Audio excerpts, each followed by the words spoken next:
tous, c'est Pierre-Alexandre pour Technoïd. Aujourd'hui, on va s'attaquer au test du Lenovo K5. Donc le Lenovo K5, c'est un peu le premier smartphone, pardon. C'est à la fois le dernier et le premier smartphone de Lenovo en France. Donc c'est quand même une grande première puisque Lenovo a racheté Motorola. Donc ils ont repris toutes les structures, agences de communication, etc. pour pouvoir implanter leur smartphone à eux avec la surcouche Vibe UI et leur propre façon de montrer leur téléphone. Donc ce qui se passe, c'est qu'aujourd'hui Lenovo a la gamme Vibe, donc il s'appelle pas encore Vibe, mais c'est la gamme Vibe, et de l'autre côté la gamme Moto qui rassemble donc les motos qu'on a connues sous Motorola. Donc ça c'est quand même une bonne chose, ils gardent les deux gammes. Pour combien de temps ça je sais pas, et j'espère en tout cas que ça va durer longtemps. Donc le K5 c'est un téléphone qui déjà la prise en main, la présentation, j'étais très dubitatif dessus et je me suis dit bon autant voilà c'est le lancement quand même de la marque en France, on va voir, on nous a dit que c'était des prototypes.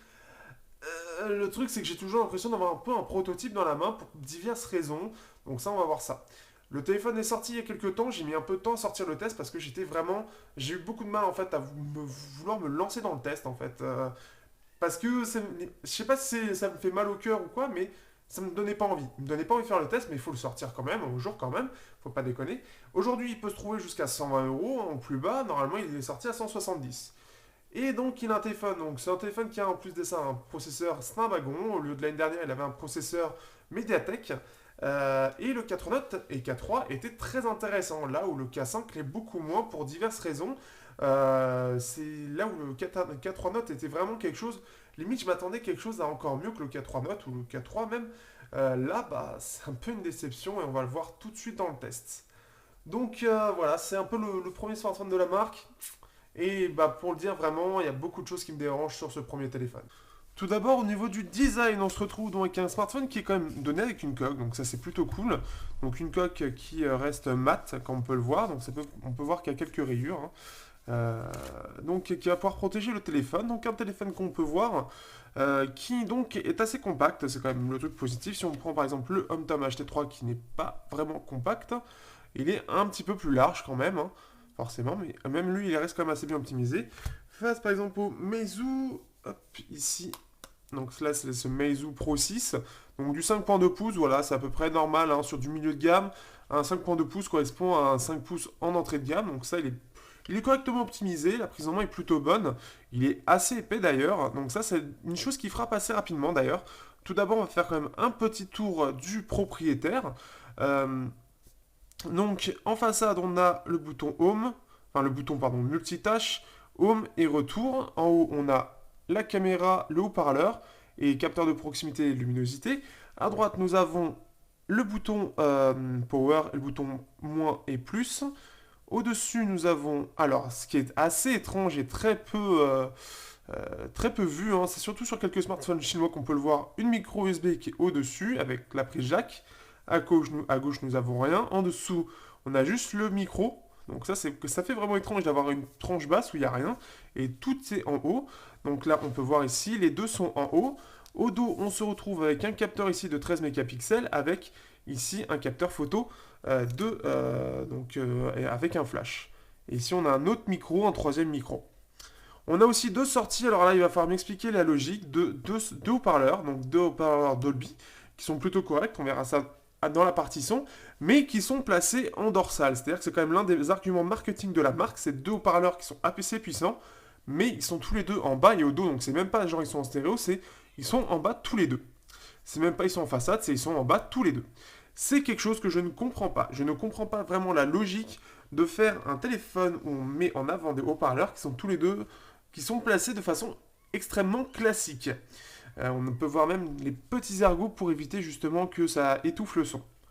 Dernière petite chose, et là, qui est assez pratique, donc en fait, on peut voir ici que c'est un petit peu différent, donc on a droit à une partie métal ici au centre pour montrer un peu l'aspect premium, mais surtout ils veulent montrer aussi qu'on peut faire du métal. Alors le truc c'est que c'est très chiant à ouvrir, c'est un peu le défaut, et là j'ai plus d'ongles,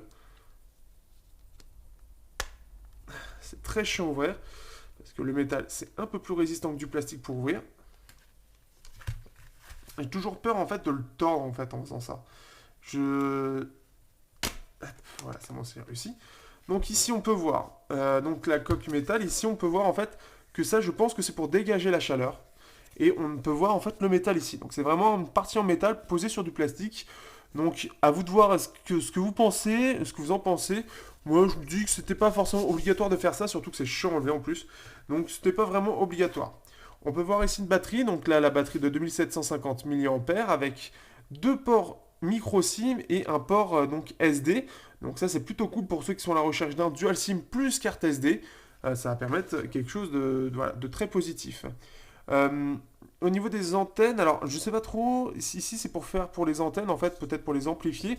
On peut voir en tout cas ici qu'il y a plusieurs. Ah non, pardon. Ici pour pouvoir dissiper la chaleur, c'est vraiment aussi le but. Pour pouvoir dissiper la chaleur, on peut voir différents points ici qui vont en fait toucher directement la partie en métal pour pouvoir dissiper la chaleur. On peut voir deux parties en caoutchouc pour isoler un petit peu pour le haut-parleur par rapport à ici. Les antennes sont ici, donc dans cette génération, ils ne sont pas gravés directement sur le plastique, mais ils sont posés, c'est un petit film. Donc voilà, donc comment ça permet de cacher, de ne pas avoir de choses particulières pour mettre les cartes SIM, pas de tiroir, mais par contre il est assez chiant à ouvrir quand même. Euh, Autre chose, en fait, on va revoir ça après, mais les boutons aussi sont un peu bizarres, puisque ici c'est le bouton multitâche, mais en fait c'est le bouton menu. C'est un peu particulier, ça on verra surtout sur la partie software. Sinon, dans l'ensemble, le design est plutôt soigné. On va voir, hop, c'est mieux si, voilà. Le design est plutôt soigné, c'est assez correct, c'est bien optimisé. Il y a une petite bande chromée aussi qui permet d'avoir quelque chose d'assez sympa. Avec les boutons, ça a quand même un petit peu sa propre identité, et au dos, on a quand même quelque chose d'un petit peu différent de ce qu'on voit en France, mais c'est très très asiatique, puisqu'on a souvent ce type de design, c'est très commun. Donc ce qui fait que ça change un petit peu, mais ce qui me frappe surtout, c'est surtout le fait qu'il fasse massif. Quand je dis massif, c'est que là, si on compare, bon, Pro 6, il est fait pour être fin, mais si on compare, en fait, il est pas très, en fait, il est pas très épais en soi. On peut voir que c'est pas non plus extraordinaire, mais il fait épais. Et je sais pas trop pourquoi il fait épais. Je pense que c'est dans cet effet un petit peu cette petite courbure et je pense que c'est cette partie plastique qui, il y a un côté qui fait que ça fait épais. Je pourrais pas expliquer vraiment, mais c'est vraiment quelque chose qu'on a ressenti tous, en tout cas en journée sur place, c'est que il faisait massif quoi, alors que pourtant il n'est pas si massif que ça. Donc voilà. Après c'est un design voilà, qui est vraiment orienté un peu jeune, un peu c'est vraiment la cible un petit peu, qu'on peut voir avec la barre chromée, le côté un peu métal, l'appareil photo un peu sur le côté, Dolby. Voilà, c'est simple, c'est jeune, c'est très asiatique aussi. Donc après, pas grand-chose à dire sur le design, c'est quand même quelque chose d'assez réussi, pas très original, mais plutôt réussi en tout cas pour ce K5, pour ce premier téléphone en France. Au niveau de la surcouche, on sera sur la surcouche Vibe UI, qui est un petit peu particulière déjà. J'ai voulu faire un premier tournage, et sauf que comment dire, on peut pas voir, on voit l'état de la batterie, qu'est-ce qu'on s'en fout, l'état de la batterie, elle est là, on a un truc spécial pour. État itinérance 1, adresse IP, adresse MAC, adresse Bluetooth, numéro de série, on s'en fout. Et ce que je veux savoir, je ne le sais pas. C'est-à-dire savoir sur quelle version du système on est. Bah ça, on peut pas le savoir, peut-être là, non, même pas. Donc je pourrais même pas vous dire, j'ai une petite mise à jour en fait entre temps, mais je pourrais pas vous dire laquelle exactement, je ne sais pas sur quelle. Alors on a peut-être, non, non, rien. Donc on est sur Vibe en 5.1.1, Lollipop, on n'est pas sur du 6.0, et on se retrouve avec une surcouche très très particulière. Moi qui n'étais pas friand de la surcouche EMUI de Huawei, il y a quelques temps, ça s'est quand même amélioré, pour la partie design notamment, il y a quand même eu un effort de fait. Et je pensais que c'était parmi l'une des pires surcouches chinoises. Mais en fait, j'ai trouvé pire, et vraiment pire. Et je vous présente Vibe UI, l'une des pires surcouches chinoises à l'heure actuelle, de mon avis, pour différentes raisons. Tout d'abord, on peut voir que la gueule des icônes est assez moche dans l'ensemble. Donc je laisse regarder téléphone, musique, SMS, thème, galerie qui reste assez correct. Appareil photo, bon, c'est un peu moyen. On a mail, vidéo, gestionnaire, le nouveau compagnon qui alors là, c'est un truc le nouveau, mais par contre il a son propre logo, il reprend pas le logo, enfin le thème. On ne sait pas pourquoi, Dolby, McAfee Sécurité qui n'a même pas son propre logo alors que c'est quelque chose d'inclus par Lenovo. On a deux jeux avec Game Store aussi qui est de Lenovo qui est typiquement chinois. D'ailleurs si on va dessus, hop, Game Store, quelque chose qui ne sert à rien en France puisque c'est des jeux de merde. Clairement, on a l'impression que c'est tous les petits indépendants du coin, Kevin et Vanessa, oui, Vanessa aussi fait des jeux, qui a pondu leur jeu dedans, et on peut voir déjà, qu'est-ce qu'on peut y avoir? Voilà, regardez juste la gueule des trucs. Ça fait absolument pas sérieux, et pour un truc de jeu, bah, c'est-à-dire que autant aller sur le Play Store, quoi. Ça ne sert strictement à rien, c'est très moche, c'est présenté de façon, je ne comprends rien, et c'est naze, c'est vraiment naze, c'est très très mal fait, c'est très chinois. Je pense qu'à la base, en fait, c'est surtout des trucs chinois. Parce qu'on se retrouve avec des jeux, mais ultra bizarres, qui sont pas faits. Parce qu'il faut savoir qu'en Chine, on n'a pas de Play Store, donc je pense qu'ils mettent le Game Store pour le combler. On a droit à calculatrice, l'enregistreur, horloge, il y a radio FM, donc ça c'est plutôt bien pour ceux qui veulent radio FM. UC Browser, qui est quand même reconnu comme un navigateur qui pompe un peu toutes vos données. Hein, c'est-à-dire là où vous allez après s'envoyer dans les trucs en Chine. Donc c'est plutôt sympa. Evernote et Navigate. Alors un GPS absolument immonde. Donc il a l'air correct, mais il est pas beau. Il est pas fluide. Mais vraiment pas fluide. Bon là ça va. Euh, il a un petit peu du mal quand même, hein. Là les routes, je ne vois pas les routes. Donc rien ne vaut Maps. En tout cas celui-là il a été mis, bah je sais pas pourquoi. Est-ce que j'ai des... là il y a des routes. Il y a quand même des routes, mais clairement, au niveau navigation, on est sur quelque chose de très très basique. Je pense aussi que c'est prévu pour la Chine, euh, parce que là, c'est vraiment, j'ai pas l'impression d'avoir quelque chose de qualité, quoi. C'est pas, c'est très bizarre, quoi. Là, j'ai vraiment, je dirais pas que c'est, oui, si c'est naze en fait. Donc autant rester sur Maps, c'est carrément plus qualitatif. On a ShareIt qui permet d'envoyer entre son PC, etc. Différentes choses. Contact, vous connaissez. Ensuite, nous avons SyncIt, donc pour les contacts, entre autres. Nous avons quoi d'autre? Le nouveau compagnon. Alors, c'est assez bizarre, on a presque l'impression que c'est une application de maintenance. Donc, la mise à jour, poursuivre la mise à niveau. D'accord, oui, donc c'est la même chose. Vidéo. On ne sait pas de quoi il va. Ah, il détecte même pas, c'est-à-dire qu'on doit choisir nous-mêmes le téléphone en question. Oh là là. Bah, il n'y a même pas le K5. Putain, c'est génial ça, il n'y a même pas le K5. Donc, comment on peut checker, etc. Mais il n'y a même pas le K5, c'est magique. Ce qui fait que, voilà, c'est pour ça que j'aime pas trop. Il y a, voilà, on peut auto-diagnostic, savoir si tout marche. Donc, par exemple, est-ce qu'on entend bien? Voilà, est-ce que vous avez entendu? Oui. Voilà, c'est juste ça, hein, ça sert strictement à rien d'autre. Donc, il y avait quoi d'autre? Il y avait capteur de proximité. Voilà, on peut tester. Euh, euh, voilà, et icône a changé. Oui, voilà, hop, c'est testé, voilà. On a les thèmes, donc pour ceux qui voudraient peut-être sauver un petit peu au niveau des icônes, mais c'est basé sur, bah en fait, on n'a rien. On a un thème, on a ce qu'il nous donne, donc on n'a même pas un vrai magasin de thèmes. Alors, pourtant, oui, non, même avec la SIM, ça changeait rien, c'est-à-dire qu'on n'a même pas accès au truc. Donc vous n'avez pas accès à beaucoup de thèmes. On a peut-être celui-là qui sera un peu plus beau, donc surtout pour les icônes. Mais voilà, c'est tout. Vous avez rien, droit à rien d'autre.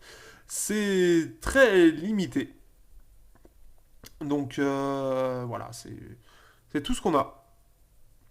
Donc voilà, pareil, on a un magasin de thèmes extrêmement limité puisque c'est un magasin de thèmes local et on peut même pas se connecter.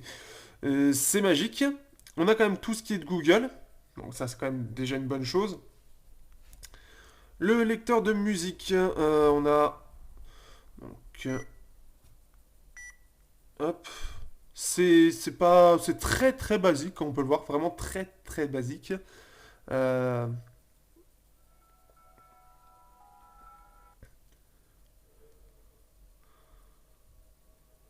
Après c'est pour tester le son.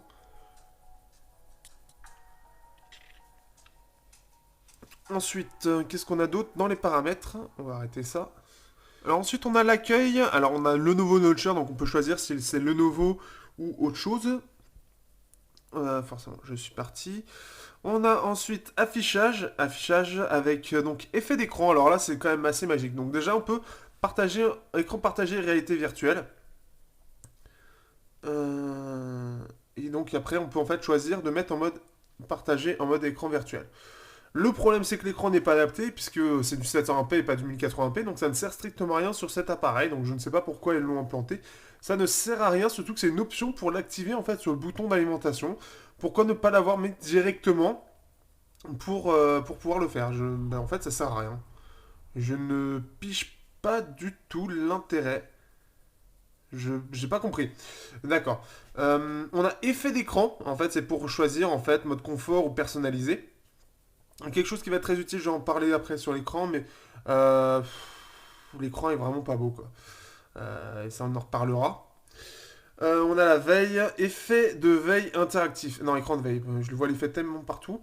On a casse l'écran et effet de lumière. Alors, à quoi correspond l'effet de lumière? C'est papillon de lumière, quoi. C'est en fait, c'est la LED. C'est intéressant quand même, hein. Effet de lumière. Donc il y a quand même quelques petites choses qui sont assez mal traduites, des choses quand même très basiques par contre. Sonner et vibrer, donc au lieu de dire sonnerie et vibration.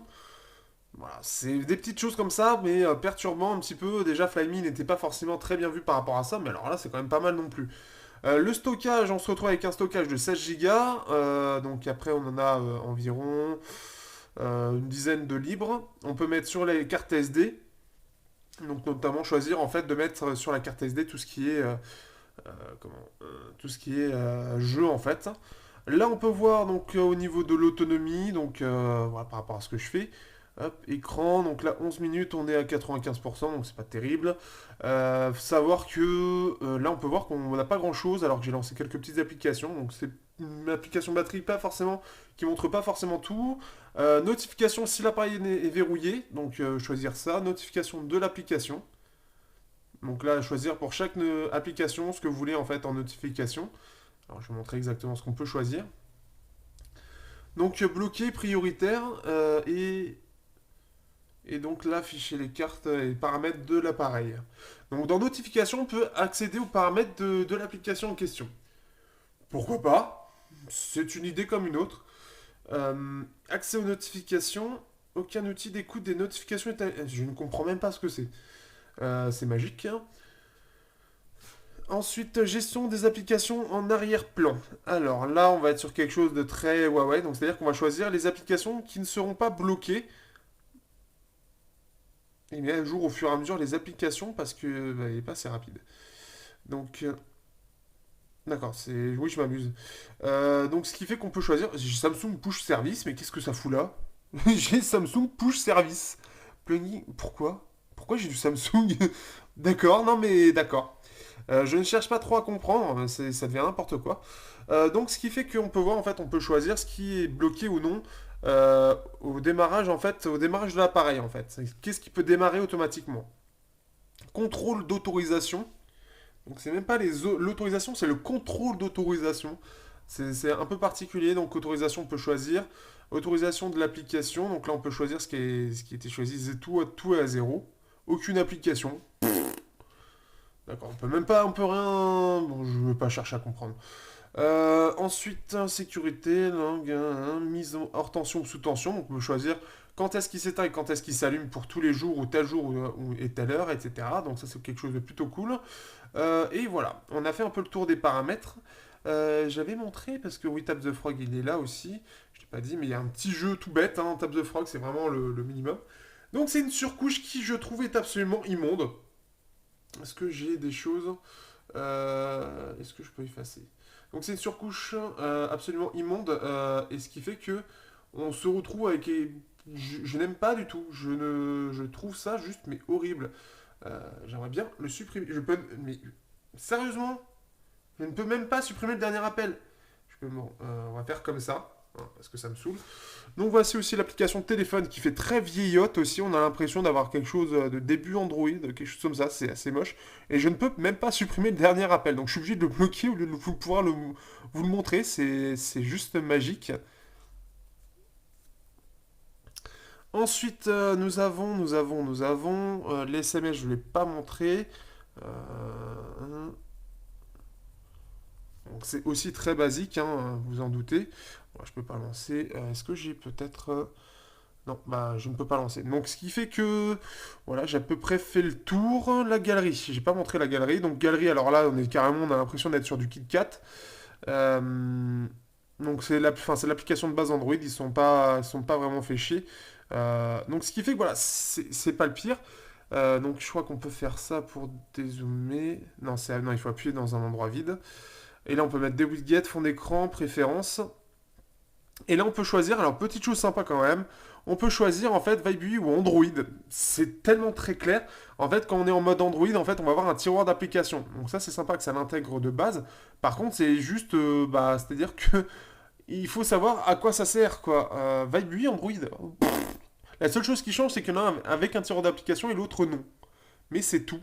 C'est tout pour le différencier. Je trouve ça juste. Voilà. Et en plus, il faut appuyer sur un endroit vide de l'écran. Donc si vous l'avez au complet, bah forcément, vous ne pouvez pas. C'est pratique. Affichage en boucle. Donc là, c'est si on veut vraiment répéter. Paramètres de l'écran d'accueil. Chargement de la page. Donc là, on peut choisir différentes choses. Hop. Fond d'écran défilé, réorganisé automatiquement. Sauvegarde et restauration du bureau. Voilà, bon, on peut faire des petites sauvegardes à la con. Donc là, on peut voir que ça a changé. Par contre, il y a des choses quand même assez bizarres, je vous l'ai pas encore dit. Elle est où l'animation des dossiers? Hein, elle est où? Dites-moi. Non, c'est-à-dire que c'est un truc basique quand même. Alors les mecs, quand même, ils sont pas foulés, hein. On a un truc où on n'a pas d'animation de dossier. C'est quand même magique. Autre chose. Pour vous, cette touche. Vous êtes bien d'accord? C'est du multitâche. Oui, vous pouvez pas me répondre, mais vous êtes bien d'accord, c'est ça, hein. Alors pourquoi le multitâche, il faut rester longtemps appuyé dessus pour l'avoir? Vous pouvez m'expliquer? À quoi ça me sert? Alors, je ne parlerai même pas des boutons Android 2.3, hein, là c'est au niveau de l'effet, au niveau de la qualité. Pour le gestionnaire de tâches, alors qu'on est dessus, enfin on est sur gestionnaire... Oui, pourquoi un gestionnaire de tâches? Pourquoi on est là alors que c'est la même chose que ça? Pourquoi il nous propose ça? Ça sert à rien. Ou effacer tout. Donc, ce qui fait que, voilà quoi, c'est vraiment pas sérieux. On a l'impression que les mecs ils ont fait un petit peu par-ci, un petit peu par-là. Hop, on s'arrête là les mecs, hein, on a déjà trop fait. Euh, Pourquoi? Pourquoi? Donc c'est étonnant, c'est très étonnant. Je trouve que voilà, c'est une surcouche qui est vraiment horrible. Elle n'est pas finie, on a l'impression que c'est... Ah, on fait ça, on fait pas ça, traduction un petit peu, mais pas trop. C'est vraiment ça en fait, on a vraiment l'impression d'avoir un petit peu, mais pas trop. Le gestionnaire, voilà, on a un vrai gestionnaire, type, voilà, avec ce côté ultra simplifié. Mais à côté, on a une galerie qui est une galerie Android. Android de base, c'est même pas un truc qui a été même pas un minimum modifié pour que ça aille avec le reste de l'appareil. Non, il n'y a rien. C'est nul. C'est vraiment nul. Je ne comprends pas comment on peut arriver à ce type de surcouche. Alors, il paraît que c'est pas la dernière. C'était une personne à la prise en main qui me l'avait dit dans les commentaires. C'est pas la dernière et c'est un mélange entre je sais plus quelle version et la version chinoise qui est bien meilleure, apparemment bien plus évoluée, bien mieux finie, et d'ailleurs sur une version bien plus récente. Là, apparemment, on serait sur une chimère en fait entre deux versions, et ils en implantent un petit peu de l'un, un petit peu de l'autre, et ça donne ça. Sauf que ça, c'est un peu pour moi du foutage de gueule en termes de surcouche, c'est ni fait ni à faire, et quitte à avoir une surcouche, autant mettre une surcouche Nexus, et puis voilà, hein. C'est-à-dire pas du tout. Parce que là, c'est juste, mais c'est immonde, c'est vraiment immonde dans plein de choses. Alors, la barre notification, c'est peut-être la seule chose assez sympa, c'est-à-dire qu'elle descend et on a tout d'un coup ici. Un peu à la manière un peu d'un Oppo, mais déjà développé. C'est plutôt cool. Après, on a les notifications qui sont assez basses, mais c'est la seule petite chose, c'est pas trop grave. Par contre, il va falloir aussi m'expliquer une petite chose. Alors, délai d'attente, déjà. Je ne vois pas quel est l'intérêt de l'avoir mis là. On a changement d'APN. Alors oui, forcément, je ne suis pas team dedans là, mais changement d'APN. D'APN, c'est pas l'appareil photo, pour ceux qui peuvent se poser la question. C'est la partie gestion au niveau de l'opérateur, en fait. Comment expliquer ça simplement? C'est ce qui vous permet de vous connecter au réseau de l'opérateur. Donc quand par exemple vous mettez une SIM free, vous avez les APN à rentrer, parfois manuellement.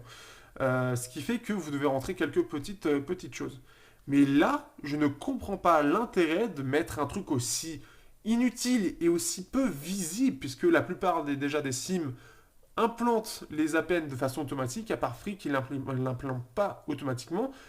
c'est tout ce qu'on a à faire, mais le changement d'APN, je ne comprends même pas l'intérêt. C'est absolument inutile au possible. Je ne comprends même pas la logique de mettre ça. C'est, je ne comprends pas. C'est inexplicable. Et on a le mode Dolby qu'on peut activer, désactiver là. Bon, là, c'est pas trop mal. Mais il y a des choses quand même très très étranges sur cette surcouche, difficilement compréhensibles. Consommation des mots de données, d'ailleurs, là, on est vraiment. J'ai l'impression que on a un mélange entre KitKat, Lollipop et une surcouche. Donc voilà, je trouve ça juste immonde, ignoble et je trouve la surcouche juste très mauvaise. Au-delà de ça, je tiens quand même à préciser, au-delà du fait qu'elle soit moche, très mauvaise, etc., elle reste plutôt bien optimisée et le multitâche est assez efficace. Quand on peut le voir, qu'on peut le voir ici, ça reste quand même assez efficace. Le processeur étant pas super rapide, parfois il met un petit peu de temps, il manque un peu de réactivité, mais dans l'ensemble il reste assez fluide et plutôt réactif avec un multitâche assez correct, mais franchement, il y a tellement de choses mauvaises dans cette surcouche que heureusement qu'il y a ça, quoi. Pour la partie écran, on est sur un écran IPS, donc en HD, 1280 x 720 pixels. Un écran qui, alors, en termes de luminosité au minimum, est assez correct, et luminosité maximum, plutôt bonne, sans exceller. Au niveau des angles de vision, on est sur quelque chose pareil de très correct. Pas de choses particulières à dire, mais là où ça pique un peu, c'est sur la qualité de l'affichage, qui est assez mauvaise de base. Et puis alors en plus, l'image qui est choisie pour montrer les couleurs est vraiment pas agréable, je trouve. Les couleurs sont assez bizarres. Mais par exemple, si je prends... Qu'est-ce que je peux prendre de simple? Euh, on va aller sur... Voilà, on va aller sur Twitter.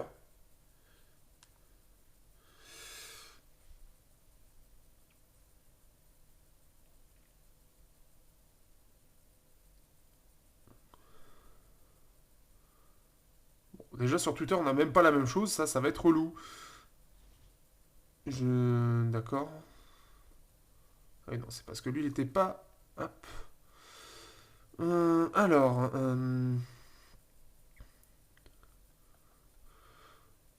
Donc là, on a quelque chose qui est très proche de la réalité. Là, on a quelque chose d'un peu plus fantaisiste. Donc les couleurs sont un peu saturées. On a un écran qui a tendance aussi un peu à virer. Alors là, ça se voit pas trop, mais un peu à virer vers les rouges aussi. Ou vers les jaunes. Il est pas... Hop. Là, ça se voit beaucoup. Hein, il a tendance à être saturé. Là, on a quelque chose de réaliste et là, on a quelque chose de saturé.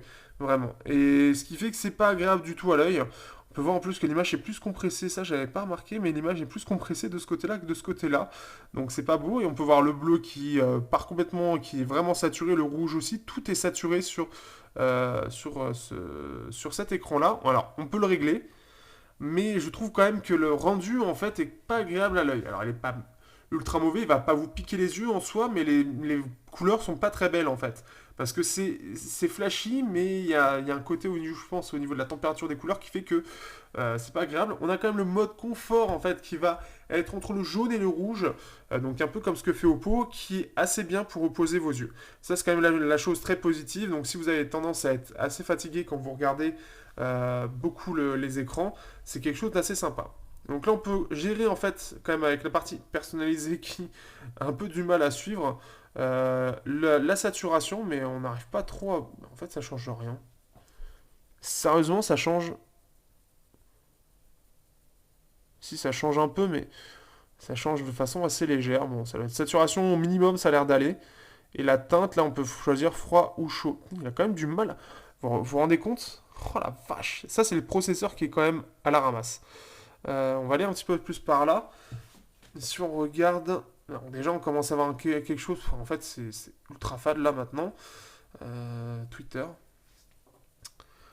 Et on a quelque chose qui, est-ce que ça ressemble un peu plus à la réalité? Ça a l'air d'être un peu plus proche de la réalité déjà, mais là, ça fait carrément fade en fait. Non, là en fait je crois que j'ai l'impression que... Non, c'est à peu près ça, c'est à peu près ça.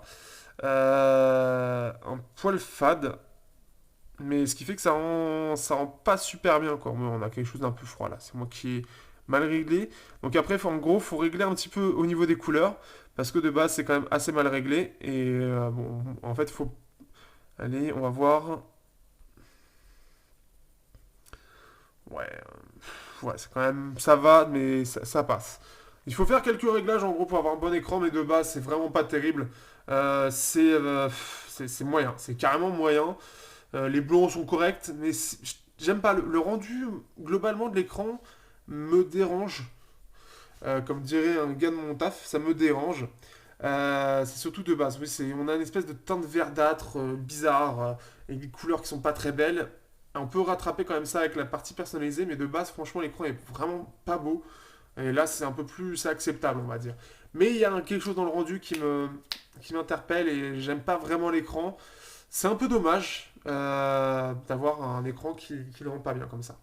Au niveau du son, donc comme je vous l'ai dit tout à l'heure dans la partie design, on a deux haut-parleurs en façade pour de la musique, et ce qui fait qu'on peut en profiter, mais il faut être au dos de l'appareil. Enfin, il y a un truc qui est pas super logique là-dedans. On va mettre quand même de la musique.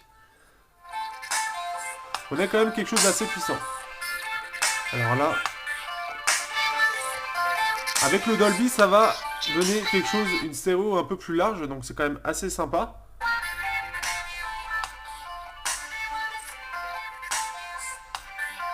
Mais c'est quand même super con parce que si je peux vous montrer en fait ça, il faut vraiment que je sois comme ça pour vous montrer. C'est quand même super con. C'est très mal pensé. C'est bon, c'est. J'ai pas compris ce qu'ils ont fait. J'ai vraiment pas compris. On va essayer celui-là. Est-ce que hop. Parce que celle-ci, elle est très dynamique comme musique.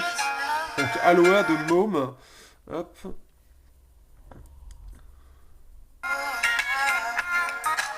Donc on a un son quand même qui est assez correct, hein.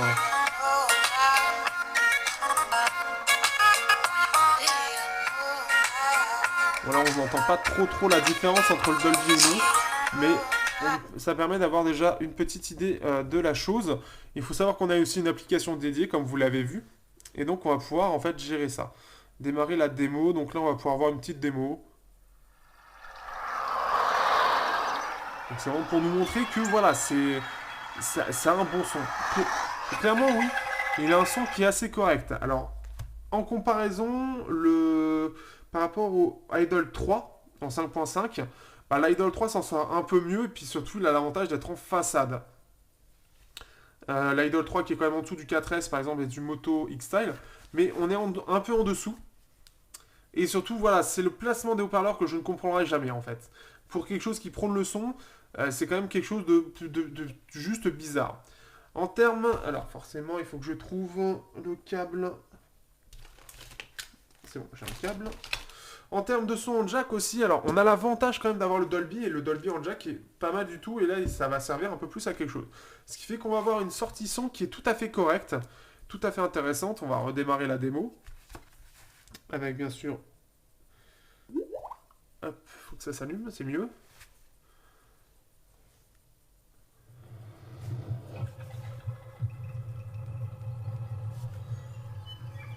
Donc c'est surtout assez sympa avec le casque.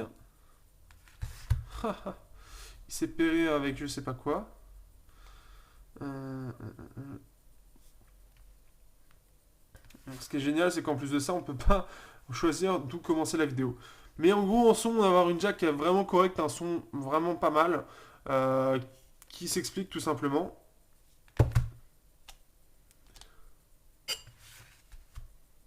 Non, il veut pas. Bon, il veut plus. C'est génial, c'est super pratique.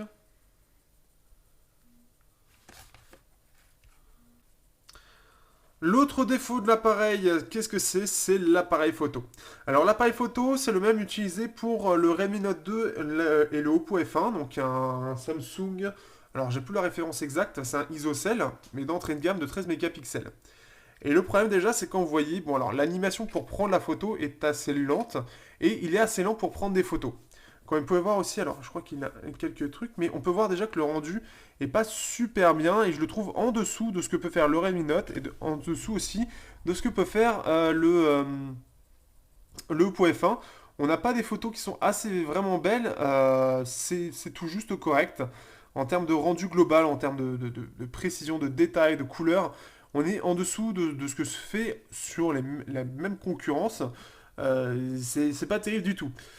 En passage au niveau des effets, alors là, la gestion de la photo, on a en fait ce carré-là qui passé en mode appareil photo, mais on est déjà en appareil photo, passé en mode panoramique. Donc là, on n'a pas trop d'indications. Euh, On a une petite indication, mais c'est très léger. Donc on a juste ça, mais c'est tout. C'est très très léger. Ensuite, qu'est-ce qu'on a d'autre? Hop.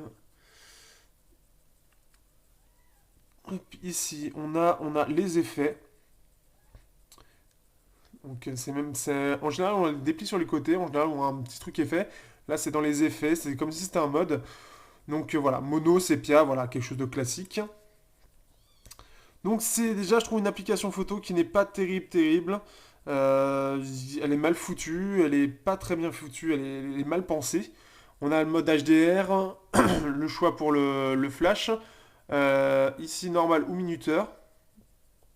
Ici, on a droit, donc, alors, on choisit en 4 tiers, mode automatique, ISO, balance des blancs, qualité d'image, effet. Est-ce que c'est les mêmes effets? Ah non, c'est les effets comme ça. Putain, faut le savoir, on a effet, mais il faut savoir à quoi ça correspond. Ensuite, on a. Qu'est-ce qu'on a d'autre? ZSL activé. Je ne sais pas à quoi ça correspond. Ensuite, on a qualité de vidéo, on peut aller jusqu'en 1080, quelque chose de classique. Stabilisateur, on a un petit stabilisateur, on va regarder ça juste après. Voilà, c'est pas. Je ne comprends pas trop ce qui est fait. Donc là, on a un stabilisateur en fait numérique. Donc ce qui fait que la vidéo en elle-même, ça a l'air d'aller au niveau de la stabilisation, mais on sent qu'il y a déjà un flou hein, déjà quand on regarde comme ça. Si on regarde ensuite en vidéo, on comprend pas trop ce qui est fait. Donc là, on a un stabilisateur. Voilà, on a un flou quand même par rapport à ce zoom numérique. Bon, c'est assez simple, mais voilà, c'est comme ce que vous avez vu en fait dans la vidéo. Donc bon, quelque chose d'assez moyen, passable. Sur la partie avant, là donc on a un appareil. Alors déjà là on est carrément blanchi pour je ne comprends même pas pourquoi. Non, on est d'accord, c'est. Je suis blanchi alors que d'habitude je ne suis pas autant blanchi et j'ai ma tête qui est complètement rouge. Donc, et là, on n'a pas beaucoup de détails, hein. On n'a carrément pas beaucoup de détails. Ok, on va regarder au niveau des options. Proportion de la photo, c'est tout ce que j'ai. Donc, en plus de ça, il n'est pas grand angle, hein. Là, on a juste ma tête et pourtant, d'habitude, sur d'autres photos, on voit beaucoup plus que ça. Là, c'est très très léger. On va en faire plein. Mais ouais, c'est naze. On n'a pas du tout de détails, hein. Là, c'est clairement, c'est le minimum. C'est clairement le grand, grand minimum. On n'a pas du tout de détails. On devrait voir ma peau défoncée. Bah, en fait, non. Bon, tant mieux pour moi, hein, ça va me mettre en valeur, mais c'est quand même très, très mauvais sur la caméra avant. Pour tous ceux qui sont fans de Snapchat, vous allez être plutôt déçus. On voit pas grand-chose, hein. Euh, donc, de toute façon, vous pouvez regarder dans la description pour les photos, mais waouh, ça vole vraiment pas haut en termes de photos.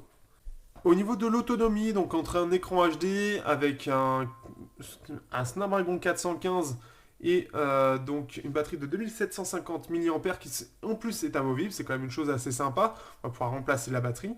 On a une autonomie qui avoisine environ les 5 à 6 heures écran allumé, quelque chose d'assez correct, rien d'exceptionnel en soi, mais on va voir voilà, une autonomie qui est dans la bonne moyenne au niveau de ses spécifications, il n'y aura rien d'exceptionnel en soi. Donc il est équivalent par exemple au Vernetor qui a à peu près la même autonomie, les mêmes spécifications. Donc tout à fait correct, vous pouvez faire facilement la journée avec, voire même un petit peu plus. Mais bon, ce sera bien sûr comme à peu près tous les smartphones, il faudra le recharger tous les soirs. Après, bon, c'est un Snapdragon 415, donc quand même c'est un 615 quand même moins puissant, tout en étant un 410 un peu plus puissant. C'est un peu le mélange des deux. Et bah, il se démarque pas du tout parce qu'il n'est pas du tout puissant, mais il n'a pas de réel avantage en termes d'autonomie. Donc par exemple, le MT6753, le Vernetor se trouve à peu près au même prix actuellement en France. Et ce qui fait que l'autonomie, bah, elle est équivalente tout en étant bien moins performante. Enfin, c'est-à-dire que on a un processeur très moyen, mais l'autonomie est la même. Donc c'est un peu dommage, on aurait pu s'attendre à un peu plus. On se retrouve sur Geekbench, et donc là on se retrouve avec un appareil qui est avec un Snapdragon 415, c'est l'un des premiers en France, je crois être équipé de ce processeur, un processeur dont on se serait bien passé. Comme on peut voir le score, c'est un score qui est très bas, donc 493 points en simple cœur et 2013 en multicœur. Mais ce qui est assez magique dans ce score, c'est que c'est un score sur 8 cœurs. Comment on peut faire un tel score sur 8 putains de cœurs? Oui, oui, mais je ne comprends pas, je ne comprends même pas l'intérêt de ce processeur parce qu'il est juste à chier. En gros, on a 8 cœurs et on arrive à faire à peine 2000 en multicœur, c'est juste pitoyable. 493, en gros, dites-vous bien que le MT6592, qui est un vieux processeur qui est fait avec des Cortex A7 en 32 bits, donc vraiment les anciennes générations, fait 2400 en multicœur. Et on fait 400, un peu plus de 400 en simple cœur. Là, c'est-à-dire qu'on fait moins avec des cœurs qui sont bien plus performants. Et je ne comprends pas l'intérêt de ce processeur, en fait, qui fait aussi bien qu'un Galaxy S3 en simple cœur, et en multicœur, il fait à peine... euh, il fait un poil plus que le Snapdragon 600. C'est juste naze, mais vraiment naze. En fait, ce processeur, comment dire, il est à cheval entre un Snapdragon 410 et un Snapdragon 615, mais il n'a aucun intérêt. Mais clairement, c'est-à-dire qu'un Snapdragon 415, en fait, pour moi, ça aurait plus être un quad-cœur en beaucoup plus performant que du octo-cœur en version ultra ultra moisie. Donc je ne sais pas à quoi sert ce processeur, mais il est vraiment moins bon qu'un Snapdragon 415, enfin 615, tout en étant un peu meilleur que le Snapdragon 410. Mais le fait de l'avoir mis en octo-cœur, je suis très dubitatif, surtout sur un résultat aussi médiocre. Donc on va voir après sur la partie graphique, on est sur du 720p maximum et il ne supporte pas le 1080p ce processeur. Et on se retrouve aussi avec donc un processeur, un Snapdragon, enfin un Adreno 405 du Snapdragon 615, mieux en bridé. Et on va voir ça tout de suite dans GFX Bench. On se retrouve sur GFX Bench, alors on va faire un rapide petit détour sur la partie spécification. Donc on est sur Android 5.1 avec donc la surcouche Lenovo Vibe UI, donc un 5 pouces en 720p, un octa-core CPU, donc il est vu comme un Snapdragon 615, mais sauf que c'est un Snapdragon 415, donc une version beaucoup moins performante du 615. Donc ça c'est quand même assez marrant de le voir qu'il là il est détecté en 615. Donc c'est vraiment un 615 sous-cadencé, mais vraiment sous-cadencé. On peut voir qu'apparemment le gyroscope est présent. J'avoue que j'ai pas vérifié. Au niveau des performances, si on compare au vrai Snapdragon 615, on se retrouve avec un score donc qui fait environ, on est à environ 20% de moins sur tous les benchmarks. On est quelque chose de vraiment en dessous. Il n'a pas l'air aussi d'avoir fait tous les tests, donc voilà, on est sur quelque chose d'un peu plus limité. Si on compare au Honor 5C, qui est dans la même gamme, alors Honor 5C,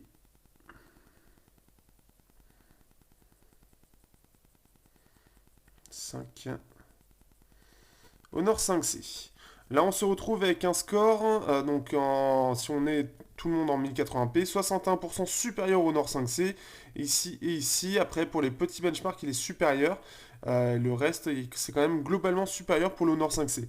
Donc il manque vraiment de puissance. Après, on est sur un écran 720p, ce qui fait qu'en termes de performance, on sera quand même sur quelque chose de très correct. On pourra faire tourner à peu près tous les jeux sans trop de problèmes. Mais on est inférieur, par exemple, au Oppo F1 avec le Snapdragon 616. Ça reste assez étrange comme processeur, mais voilà, il permet quand même, grâce au fait qu'on peut être que en HD, d'avoir des performances correctes meilleures qu'un Snapdragon 410 par exemple. Au niveau des jeux, donc là le problème c'est que j'ai eu quelques soucis avec le Wi-Fi et ce téléphone, donc ce qui fait que j'ai pris que deux. Donc ce qui fait qu'on se retrouve avec Clash Royale. Sur Clash Royale le jeu sera complètement fluide et on pourra jouer sans problème à ces petits jeux, ce qui est plutôt normal. Avec l'écran HD on est meilleur qu'un S410 comme je l'ai dit précédemment, ce qui fait que tous les jeux passeront puisqu'ils sont en général faits pour être optimisés sur pas mal de jeux. Donc ça c'est quelque chose déjà d'assez positif. Mais le jeu me saoule, donc je joue plus. Donc ce qui fait que voilà, on peut voir que c'est parfaitement fluide, il n'y a pas de souci particulier, à part que je vais me faire défoncer au vu de la configuration de ce qui se passe. Mais voilà, donc ce qui fait que voilà, on peut voir qu'on peut jouer sans problème à Clash Royale, qui reste un jeu assez connu, assez répandu. Ce qui fait que bien sûr aussi pour les jeux à Pokémon Go, et si effectivement la réalité virtuelle, si vous voulez la réalité virtuelle, même si c'est pas forcément très utile, Pokémon Go bien sûr tournera sans problème. Donc c'est quand même aussi une chose intéressante pour ceux qui seraient intéressés vu l'effet de mode qu'il y a sur ce jeu. On se retrouve sur Death Trigger 2, donc là j'ai mis les performances graphiques au maximum. Alors déjà la première chose qu'on peut remarquer quand on lance le jeu, c'est que le temps de chargement des niveaux est assez long. Donc c'est là où on voit que la mémoire en fait de l'appareil est assez lente et peu efficace. En tout cas, en détail maximum, on peut voir que il arrive à gérer. Il est à peu près fluide, hein, il n'y a pas de choses particulières à redire. Donc c'est quand même quelque chose de positif. Pas de choses à redire. Donc c'est quand même plutôt cool. Je m'attendais quand même à pire en jeu, et ce qui fait que oui, ça reste très correct pour des jeux assez classiques, assez répandus. Les jeux plus récents, par contre, auront beaucoup plus de mal à tourner, surtout qu'il est quand même moins cadencé que l'Adreno 405 de base sur le S615. Donc, ce qui fait que le téléphone aura un peu plus de mal, du moins en tout cas sur la durée, sur les prochains jeux. Mais comme la plupart du temps c'est optimisé, normalement vous ne devriez pas être trop handicapé. Donc quelque chose à savoir. Alors que penser de ce Lenovo K5, le premier smartphone de la marque en France? Eh bien je suis très très très mitigé. Il y a beaucoup de choses qui ne vont pas entre l'écran, surtout la surcouche qui est une horreur, l'appareil photo qui est vraiment pas bon et mal optimisé par rapport à d'autres appareils qui utilisent le même appareil photo. Euh, c'est vraiment trois points qui sont très importants, surtout la surcouche, quoi. La surcouche fait vraiment surcouche pas finie, rien qu'avec ce côté, on n'a pas, on a il y a des choses qui vont pas tout simplement sur cette surcouche.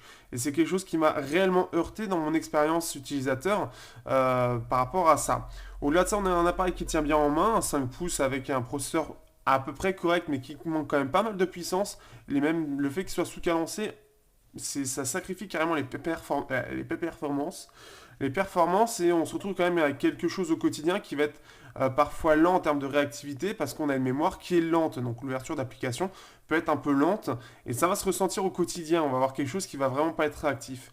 Quand on voit ce qu'il y a sur le marché donc en concurrence, eh bien on a quand même mieux ailleurs. Le S400, j'ai trouvé en général mieux. Les MT6735 aussi en 4 cœurs, je les ai trouvés aussi beaucoup plus performants, notamment je pense au Asus, non pas le Acer. C'était le gros Acer avec la batterie de 4000 mAh. J'ai plus le.